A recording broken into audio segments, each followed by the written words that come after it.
bener orang dia sangin ku Gusti Allah. Sieun mana antara ku Allah jeung ku orai hidung? Ayo jawab. Urang leuleut kan ngajina. Bener sarian ku Gusti Allah.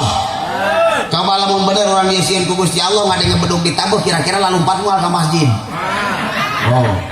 Ayeuna lamun keur ngopi di tukang imah, lo bodor datang orai hidung sagede bitis kira-kira lumpat moal.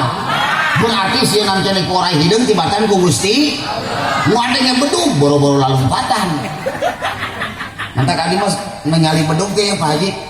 Resep henteu. Gedena wungkul bosongotna doang. Dan di Mekah mah eueuh bedug. Sok taroskeun ka Pak Haji aya bedug teh Pak Haji. Nya jeung naon bedug mah gedena wungkul bosongotna doang eueuh daya tarik ke masyarakat. Can ngadenge aya bedug ditabuh jelema rapeng ka masjid kabeh. Tuh daya tarikna eleh keneh ku gendang nu leutik. Coba lamun gendang nu leutik oceng lancip saat beraksi. Pangpong pangpong pangpong pangpong pangpong pangpong pangpong pangpong sapotong cikiara ngangket kabeh ka Jaipongan termasuk wakil paling depan.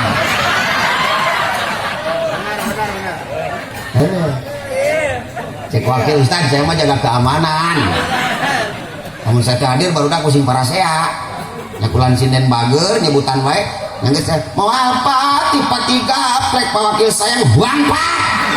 Rumah angkewe urusan anak. Daya takwa jadi jelema takwa teh berarti geus boga kasieun. Nah, eta kalimat takwa dicokot dina bahasa al-itiqa. Anu hartina nyieun panghalang. Jadi jelema anu geus takwa yakin boga kasieun, di mana jelema geus boga kasieun bakal nyieun panghalang hidupna antara eta jelema jeung siksa Allah. Carana taat kana segala perintah, ngajauhan anu dilarang. Berarti orang tersebut itu yang menikmati kenikmatan iman.